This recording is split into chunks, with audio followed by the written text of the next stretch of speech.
Hello बच्चों, अब हम लोग क्रोटो बुक का दो प्रॉब्लम सॉल्व करेंगे, प्रॉब्लम नंबर 2.13 एंड 2.12।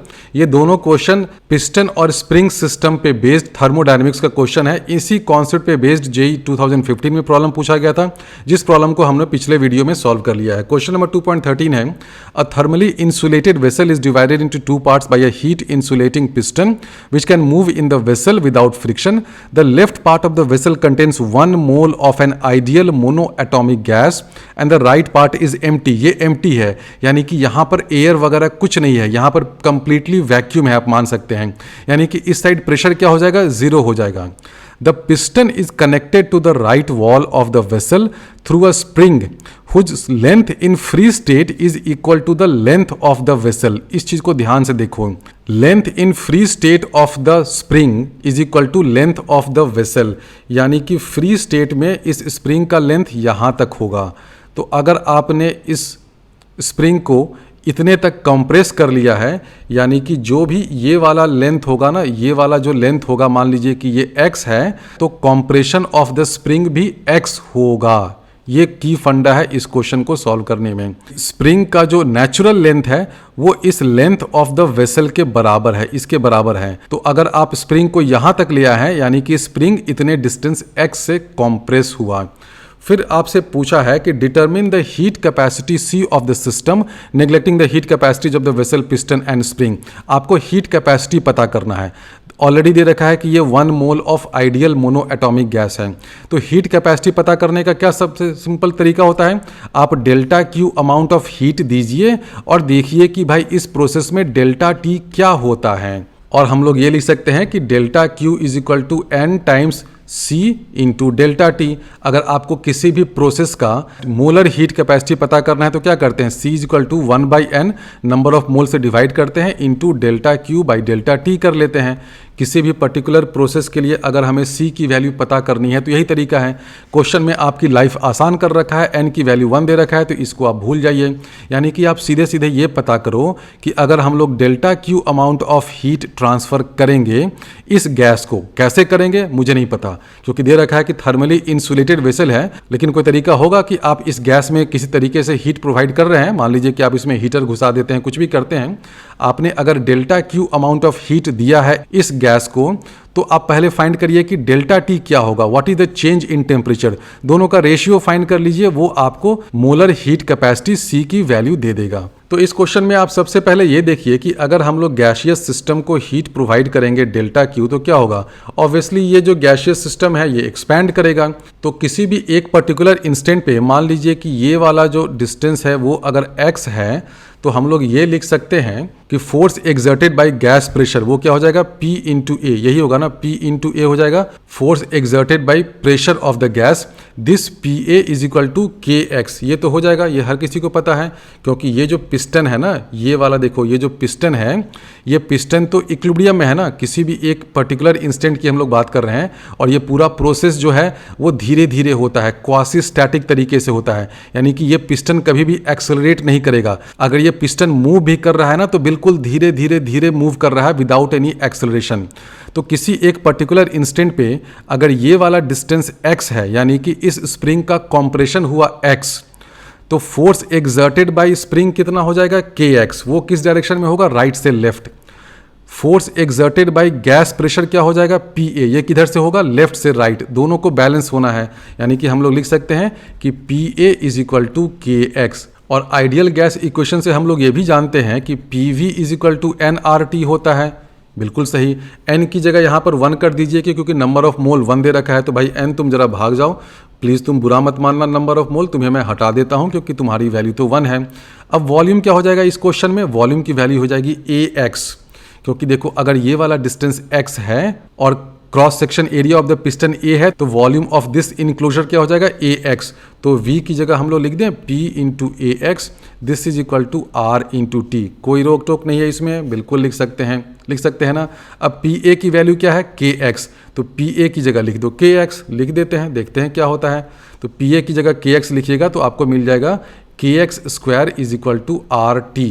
तो ये समझ में आया, ये हमने कैसे लिखा, हमने ideal gas equation PV is equal to nRT वो लिखा, और ये फोर्स बैलेंस वाला रिलेशन लिखा, PA is equal to KX। इन दोनों रिलेशन का यूज़ करके हमने ये लिख दिया कि kx square is equal to RT, और ये हर इंस्टेंट के लिए ये रिलेशन ट्रू होता है।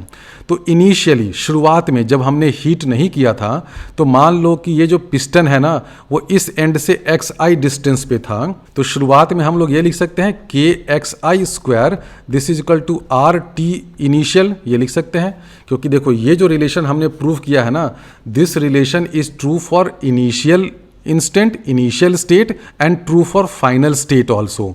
तो सेम रिलेशन को हम लोग इनिशियल स्टेट जब ये वाला डिस्टेंस xi है उस इंस्टेंट के लिए भी अप्लाई कर सकते हैं, और जब फाइनल डिस्टेंस x फाइनल हो जाता है उसके लिए भी कर सकते हैं। दोनों केस में क्या हो जाएगा, टेम्परेचर चेंज करेगा। तो हम लोग ये लिख सकते हैं kxi square is equal to RTi। उसी तरह हम लोग ये भी लिख सकते हैं कि k final square this is equal to RTF, ये भी लिख सकते हैं, कोई दिक्कत नहीं है। अब आप कहेंगे कि ये मैं क्यों लिख रहा हूँ, मैं ये इसलिए लिख रहा हूँ ताकि मैं स्प्रिंग पोटेंशियल एनर्जी में change delta you in spring potential energy वो फाइंड कर लूँ। वो क्या हो जाएगा, half k into x final square minus x initial square. ये तो हर कोई जानता है ना। मान लीजिए कि जो स्प्रिंग है वो इनिशियली xi डिस्टेंस से कॉम्प्रेस था, बाद में वो xf डिस्टेंस से कॉम्प्रेस हो गया, तो change in elastic potential energy of the spring क्या हो जाएगा, half k xf square minus xi square. अब ये दोनों वैल्यू आपको दे रखी है, k into xf square, xf क्या है, फाइनल पोजिशन, तो k इंटू xf स्क्वायर क्या हो जाएगा, RTF, k into XI square क्या हो जाएगा, RTI। तो इसको हम लोग सीधे सीधे ऐसे लिख दें, हाफ तो रहेगा ही, k XF स्क्वायर की जगह हो जाएगा RT final minus T initial. अच्छा, T final minus T initial क्या हो जाएगा, इसको हम लोग सीधे सीधे डेल्टा T लिख दें, क्यों इसको इतना ढोना। तो T final minus T initial को हम लोग लिख देते हैं डेल्टा T। तो ये क्या हो जाएगा, ये हो जाएगा change in potential energy of the spring. अब जरा ये बताओ कि change in potential energy of the spring क्या ये वर्क डन बाय गैस के बराबर होगा, बिल्कुल बराबर होगा, बिल्कुल बराबर होगा। This will be equal to work done by the gas, ये इसके बराबर होगा। ध्यान दो, इस क्वेश्चन में इस साइड क्या है, एम्प्टी स्पेस है, वैक्यूम है। तो ये जो गैस है ना, ये वर्क डन किस पे कर रहा है, अगेंस्ट दिस स्प्रिंग फोर्स कर रहा है। इधर से कोई एटमॉस्फेरिक प्रेशर वगैरह नहीं लग रहा है। जेई 2015 का जो क्वेश्चन था वो इससे थोड़ा सा डिफिकल्ट था, क्योंकि उसमें दे रखा था कि इस साइड में एयर है जिसका प्रेशर कांस्टेंट है, P1 के बराबर है। तो आपको वर्क डन बाय गैस में work done by gas against the spring force ये भी कैलकुलेट करना था, plus work done by the gas against this atmospheric pressure ये भी कैलकुलेट करना था। इस क्वेश्चन में आपकी लाइफ आसान कर दी है। क्रोटो वैसे डिफिकल्ट बुक माना जाता है, लेकिन ये क्वेश्चन रिलेटिवली आसान है, क्योंकि इसमें दे रखा है कि इस साइड क्या है, एम्प्टी स्पेस है, तो इस साइड तो कुछ प्रेशर है नहीं। तो ये जो गैस है ये वर्क डन कर रहा है against this spring force only, यानी कि ये गैस जो भी वर्क डन कर रहा है सारा का सारा वर्क डन इस स्प्रिंग में ही स्टोर हो जाता है एज स्प्रिंग पोटेंशियल एनर्जी। तो इनिशियल और फाइनल पोजीशन में change in spring potential energy कितना है, R/2 इंटू डेल्टा टी। तो वर्क डन बाय गैस क्या हो जाएगा, R/2 इंटू डेल्टा टी, कोई रोक टोक नहीं है।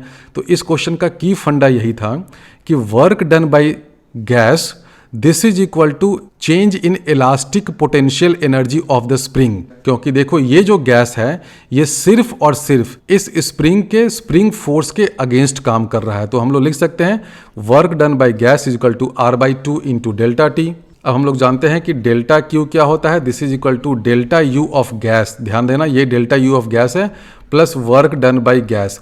डेल्टा यू ऑफ गैस क्या हो जाएगा, NCV डेल्टा टी। तो N की जगह 1 कर दो, CV क्या है भाई 3/2 R डेल्टा टी कर दीजिए, प्लस डेल्टा 2 क्या है R/2 डेल्टा टी। तो दोनों को जब जोड़िएगा ये 1 इंटू है तो ये हो जाएगा 3/2 प्लस हाफ, ये हो जाएगा 2R डेल्टा टी।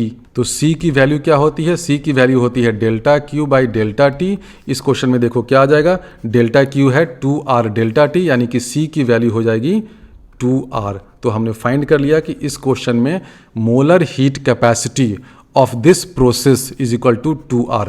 बेसिक फंडा ये ध्यान में रखना था कि work done by gas gets completely stored as elastic potential energy of the spring अगला प्रॉब्लम है प्रॉब्लम नंबर 2.12। ये थोड़ा सा कॉम्प्लिकेटेड क्वेश्चन है क्योंकि इसमें 2 चेंबर्स दे रखे हैं, दोनों साइड गैस है, दोनों साइड स्प्रिंग है। A horizontal cylindrical vessel of length 12 is separated by a thin heat insulating piston into 2 equal parts, each of which contains n moles of an ideal monatomic gas at temperature T.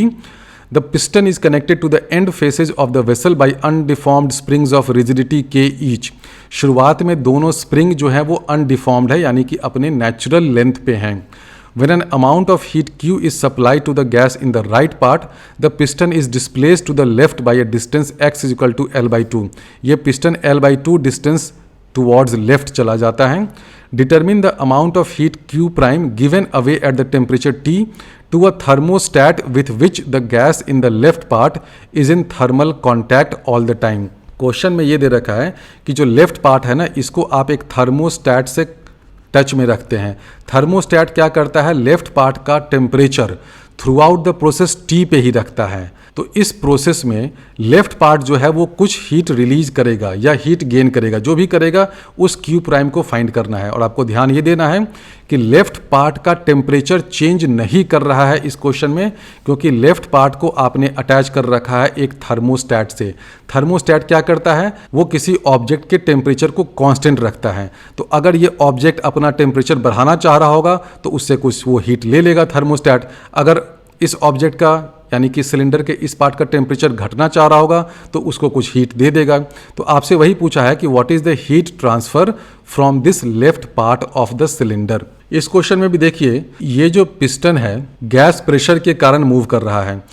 ये वाला piston इधर आ जाता है, L/2 distance से displace हो जा रहा है। इनिशियली तो देखो ये L है, ये L है, ये पिस्टन बिल्कुल बीच में है।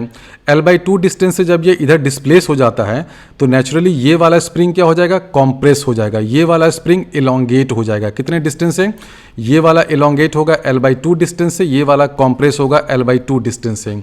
दोनों स्प्रिंग में इलास्टिक पोटेंशियल एनर्जी आ जाएगी। वो इलास्टिक पोटेंशियल एनर्जी कहाँ से आएगी, it will come because of work done by the gas on the two sides. तो आप इस कॉन्सेप्ट को लगाओ कि work done by external agent, this is equal to change in energy delta E. For the time being हम लोग system ले रहे हैं इस पिस्टन को और दोनों स्प्रिंग को। तो इस पिस्टन और दोनों स्प्रिंग पे वर्क डन कौन कौन कर रहा है, राइट साइड वाला गैस कर रहा है जो ऐसे पुश कर रहा है, और लेफ्ट साइड वाला गैस कर रहा है जो ऐसे पुश कर रहा है।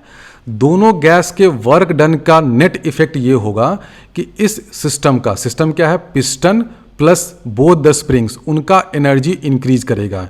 ये एनर्जी क्या काइनेटिक एनर्जी होगा, नहीं, क्योंकि ये सब कुछ धीरे धीरे हो रहा है। पिस्टन के पास कोई अपना काइनेटिक एनर्जी नहीं आ रहा है। तो जो भी इंक्रीज इन एनर्जी होगा वो इंक्रीज जो है वो elastic potential energy of both the springs उसमें स्टोर्ड हो जाएगा। तो हम लोग ये कह सकते हैं कि work done by both the gas, this will be equal to 2 times half के L/2 स्क्वायर। स्प्रिंग को अगर आप x डिस्टेंस से इलोंगेट या कॉम्प्रेस करते हैं तो इलास्टिक पोटेंशियल एनर्जी क्या हो जाता है, हाफ के x स्क्वायर। यहां पर आप देखिए ये वाला स्प्रिंग, राइट वाला स्प्रिंग L/2 डिस्टेंस से इलोंगेट हो रहा है, लेफ्ट वाला स्प्रिंग L/2 डिस्टेंस से कॉम्प्रेस हो रहा है। तो दोनों का पोटेंशियल एनर्जी हाफ के इंटू L/2 होल स्क्वायर इससे चेंज होगा। अब दोनों का पोटेंशियल एनर्जी इतने से चेंज हो रहा है, यानी कि total change in potential energy क्या हो जाएगा, इसका 2 टाइम्स कर दीजिए। ये जो चेंज इन एनर्जी हुआ ये किसके कारण हो रहा है, ये हो रहा है because of work done by the gas. कौन सा गैस, दोनों गैस, लेफ्ट साइड वाला गैस एंड राइट साइड वाला गैस। तो total work done by the gas ये क्या हो जाएगा, दिस इज इक्वल टू, आप इसको सिंप्लीफाई कर लीजिएगा तो ये आ जाएगा KL²/4। सिंपल है। अब आप इसी चीज़ को चाहें तो दूसरे तरीके से भी कर सकते हैं, थोड़ा सा कॉम्प्लिकेटेड हो जाएगा लेकिन मैं बता देता हूं just for the sake of understanding. आप देखिए जो लेफ्ट साइड वाला गैस है इसका गैस का प्रेशर हम लोग अगर P1 ले लेते हैं तो P1 A टाइम्स फोर्स लगा रहा है, ये लेफ्ट से राइट, इधर से फोर्स लग रहा है P2A। तो किसी भी एक इंस्टेंट पे हम लोग ये लिख सकते हैं कि P2A माइनस P1A, ये जो नेट फोर्स है this will be equal to 2 times KY। 2 times KY क्यों लिखा, क्योंकि अगर Y से डिस्प्लेसमेंट हो रहा है तो ये वाला जो स्प्रिंग है वो Y से इलोंगेट होगा, तो ये फोर्स इधर की तरफ लगाएगा कितना, KY। ये वाला स्प्रिंग जो है वो Y से कॉम्प्रेस हो रहा है तो ये फोर्स लगाएगा KY।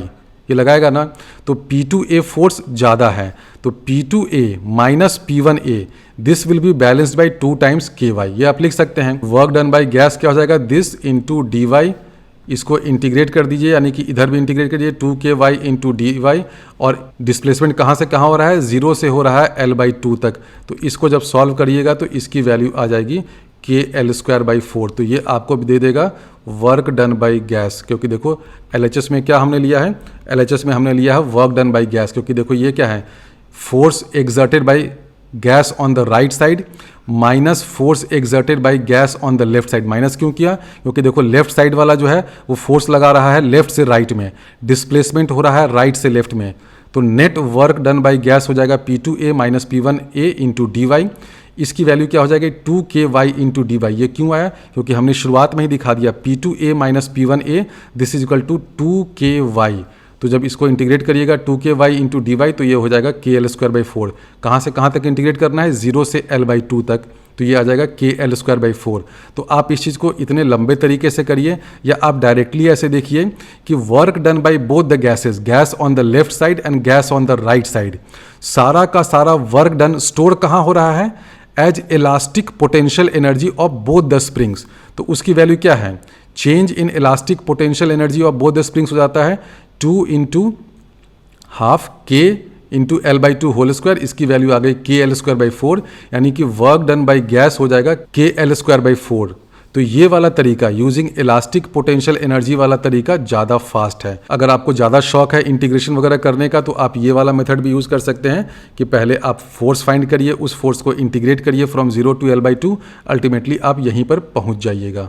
अब इस क्वेश्चन में हमसे क्या पूछा है, हमसे पूछा है कि लेफ्ट साइड से कितना हीट रिलीज होगा। सबसे पहले आप ये देखिए कि अगर Q अमाउंट ऑफ हीट आप राइट साइड को दे रहे हैं, तो राइट साइड का प्रेशर तो चेंज हो रहा है, क्योंकि इसका प्रेशर ऑब्वियसली बढ़ेगा। राइट साइड का टेम्परेचर भी चेंज होगा, चेंज होकर के कितना होगा पहले हम लोग वो फाइंड कर लेते हैं। ये वाला पिस्टन जब L/2 डिस्टेंस से डिस्प्लेस हो गया तो राइट साइड का वॉल्यूम बढ़ जाएगा। कितने से बढ़ जाएगा, अगर ये क्रॉस सेक्शन एरिया A है तो पहले देखो ये वाला लेंथ L था, अब ये लेंथ हो जाएगा L प्लस L/2। तो राइट साइड का वॉल्यूम हो जाएगा A into L plus L/2। ये हो जाएगा राइट साइड का वॉल्यूम। तो आइडियल गैस इक्वेशन होता है ना PV is equal to nRT, उसको हम लोग लिखते हैं फॉर द राइट साइड। जब ये वाला पिस्टन L/2 डिस्टेंस से डिस्प्लेस हो गया है उस केस में, मान लेते हैं कि उस केस में pressure on the right side है P2, तो इसको हम लोग ऐसे लिखते हैं P2 into A L plus L/2 this is equal to nR। Temperature इधर कर देते हैं T प्लस डेल्टा T। ये समझ में आया हमने क्या किया, हमने right side of this cylinder उसके लिए आइडियल गैस इक्वेशन लिखा है। लेफ्ट साइड में गैस प्रेशर है P1, तो लेफ्ट साइड में हम लोग लिख सकते हैं P1 into A L minus L/2 this is equal to nRT। ध्यान दीजिए लेफ्ट साइड में टेम्परेचर चेंज नहीं कर रहा है, क्योंकि लेफ्ट साइड में आपने यहाँ पर एक थर्मोस्टैट लगा रखा है। ये हमने लिख दिया। अब इन दोनों के अलावा एक तीसरा इक्वेशन भी तो आएगा ना, बिल्कुल आएगा, क्योंकि ये जो पिस्टन है वो तो इक्विलिब्रियम में है।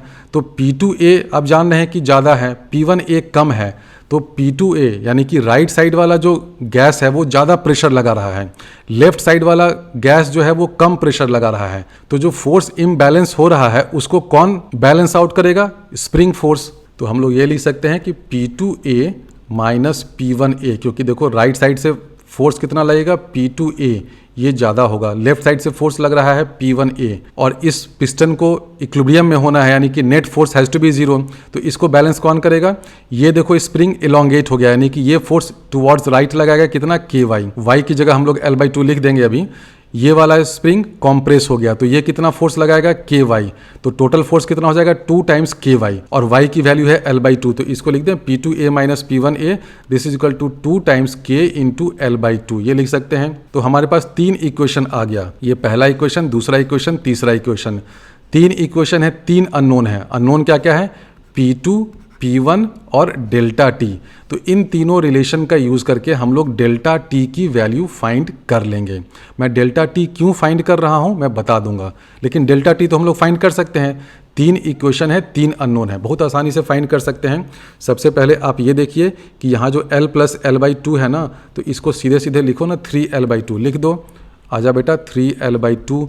यहाँ जो नीचे में है L माइनस L/2, इसको हम लोग सीधे सीधे लिख दें L/2, बिल्कुल सही, लिख दीजिए L/2। और यहाँ देखो क्या है P2A, हमें चाहिए P2A की वैल्यू ना, तो वो क्या हो जाएगी nRT plus delta T divided by 3L/2, ये हो जाएगा ना। यहाँ से देखो P2A की वैल्यू यहाँ से आ जाएगी nRT plus delta T divided by 3L/2। तो इसको हम लोग लिखें तो ये हो जाएगा P2A की जगह हम लोग लिख सकते हैं nRT plus delta T divided by 3L/2, तो 2 ऊपर चला गया, माइनस P1A की जगह हम लोग लिख सकते हैं nRT बाई L/2, तो ऊपर चला गया। दिस इज इक्वल टू ये हो जाएगा 2kL/2। ये 2kL/2 है तो ये 2 और 2 कैंसिल हो जाएगा। इसको सॉल्व करिएगा तो आपको डेल्टा टी की वैल्यू मिल जाएगी, और डेल्टा टी की वैल्यू आ जाएगी 2t plus 3 times KL² by 2nR। वो जो पिछला रिलेशन था ना, उसको आप सॉल्व कर लीजिएगा तो आपको डेल्टा टी की वैल्यू मिल जाएगी। अब आप कह रहे होंगे कि ये डेल्टा टी फाइंड करके मैंने क्या फ़ायदा कर लिया। फ़ायदा देखो क्या है। अब मैं इस पूरे सिलेंडर को सिस्टम लेता हूँ, ठीक है, इस पूरे को मैं सिस्टम लेता हूँ, तो इस पूरे सिस्टम में नेट हीट ट्रांसफ़र मैं पता कर सकता हूँ। मान लेते हैं कि Q अमाउंट ऑफ हीट हमने इनपुट किया, यहाँ से Q' अमाउंट ऑफ हीट निकला, बाहर निकला, तो नेट हीट ट्रांसफ़र हम लोग लिख सकते हैं डेल्टा Q। क्या हो जाएगा delta Q is equal to Q minus Q', ये मालूम है। Delta Q is equal to delta U plus delta W, ये तो फर्स्ट लॉ ऑफ थर्मोडाइनमिक्स से हर कोई जानता है। डेल्टा W क्या है, work done by both the gases, क्योंकि सिस्टम में क्या ले रहा हूँ, ये जो पूरा सिलेंडर है ना, लेफ्ट और राइट साइड वाला दोनों पार्ट मिला करके जो पूरा सिलेंडर है, इसको मैं सिस्टम ले रहा हूँ। तो work done by this gaseous system, वो क्या हो जाएगा, work done by both the sides, left side and right side, उसकी वैल्यू हमने ऑलरेडी फाइंड कर ली है KL²/4। अब हमें पता करना है डेल्टा U, और डेल्टा U क्या है, change in internal energy of the gas. तो change in internal energy of the gas किस पे डिपेंड करता है, डेल्टा T पे डिपेंड करता है। तो इसलिए हम लोग डेल्टा T की वैल्यू फाइंड कर रहे थे। तो हम लोग डेल्टा U को ऐसे लिख दें n times CV into delta T। हर कोई जानता है कि डेल्टा U की यही वैल्यू होती है n times CV into delta T। और क्वेश्चन में आई थिंक ये दे रखा है कि ये मोनो एटॉमिक गैस है, तो CV की वैल्यू हम लोग 3/2R कर देते हैं। तो लो भाई 3/2R कर दिया, और डेल्टा T है यानी कि इसको कर दिया 2T प्लस ये हो जाएगा 3kL²/2nR, ये हो गया। प्लस कर देते हैं डेल्टा W। डेल्टा W क्या है, work done by both the gases, वो हो जाएगा KL²/4। तो ये हो जाएगा प्लस KL²/4। तो ये हमने फाइंड कर लिया Q माइनस Q' की वैल्यू। क्वेश्चन मुझसे पूछा था कि Q' की वैल्यू क्या होगी, तो वो क्या हो जाएगा Q माइनस दिस थिंग। इन सब चीज़ों को सिंप्लीफाई करके उधर ले जाइएगा तो आपको Q' की वैल्यू मिल जाएगी। मैं कर देता हूँ, थोड़ा सा सिंप्लीफिकेशन होगा, ये NR और ये NR कैंसिल हो जाएगा, तो ये कैलकुलेशन करिएगा तो हो जाएगा Q' is equal to Q minus 3nRT minus 5/2 KL²। तो ये हमने फाइंड कर लिया कि Q' की वैल्यू इतनी है, यानी कि इतना heat left part of the cylinder release करेगा। अगर ये पॉजिटिव होगा, इसका मतलब positive amount of heat release कर रहा है। हो सकता है कि ये नेगेटिव हो जाए, तो उस केस में क्या हो जाएगा, उतना हीट एंटर करेगा सिस्टम को, क्योंकि हमने कन्वेंशन ये लिया है ना, क्योंकि देखो Q माइनस Q' किया है, यानी कि हमने अज्यूम कर लिया है कि Q' अमाउंट ऑफ हीट निकल रहा है। अगर इस Q' की वैल्यू नेगेटिव आ गई, इसका मतलब हीट निकलेगा नहीं, heat left side of the cylinder में घुसेगा। तो ये इस क्वेश्चन का फाइनल आंसर हो गया। क्वेश्चन में 2-3 स्टेप थे। सबसे पहले तो आपको work done by both the gas find करना है, वो सीधे सीधे हो जाएगा work done is equal to change in elastic potential energy of both the spring, वो हो जाएगा KL²/4। उसके बाद हम लोग डेल्टा T फाइंड करेंगे, और इस डेल्टा T का यूज करके हम लोग change in internal energy of the whole system find करेंगे। और ध्यान ये देना कि जब हम लोग change in internal energy of the whole system वो फाइंड कर रहे हैं, तो जो लेफ्ट पार्ट है ना, उसका टेम्परेचर कांस्टेंट है, यानी कि उसका चेंज इन इंटरनल एनर्जी 0 है, क्योंकि इसका तो टेम्परेचर कांस्टेंट है ना। तो जो भी डेल्टा U की वैल्यू आएगी, देखो यहाँ से, वो सिर्फ और सिर्फ राइट पार्ट के कारण होगा, क्योंकि राइट पार्ट का ही टेम्परेचर चेंज कर रहा है। पहले ये T था, अब ये चेंज करके T प्लस डेल्टा T हो गया, और राइट पार्ट में n मोल्स ऑफ गैस है, तो इसलिए जब हम लोग डेल्टा U की वैल्यू लिखेंगे तो वो क्या हो जाएगा, n into 3/2R into delta T। तो पूरे सिस्टम का चेंज इन इंटरनल एनर्जी हो जाएगा n into 3/2R delta T। Delta T की वैल्यू ये है। ध्यान ये देना कि जो लेफ्ट पार्ट है उस पार्ट का टेम्परेचर चेंज नहीं कर रहा है, यानी कि लेफ्ट पार्ट में जो गैस है उसका इंटरनल एनर्जी चेंज नहीं कर रहा है। तो पूरे सिस्टम का जब हम लोग डेल्टा यू फाइंड करेंगे, चेंज इन इंटरनल एनर्जी, तो जो राइट वाला गैस है ना उसका जो चेंज इन इंटरनल एनर्जी हो वही पूरे सिस्टम का चेंज इन इंटरनल एनर्जी हो जाएगा। तो डेल्टा यू हमने फाइंड कर लिया, डेल्टा डब्ल्यू ऑलरेडी फाइंड कर लिया था, और डेल्टा क्यू क्या हो जाएगा, Q amount of heat input हो रहा है और हम लोग मान रहे हैं कि लेफ्ट साइड से Q prime amount of heat release हो रहा है, निकल रहा है। तो Q minus Q prime is equal to delta U plus delta W. तो इस रिलेशन का यूज करके हम लोग क्यू प्राइम की वैल्यू फाइंड कर लेंगे।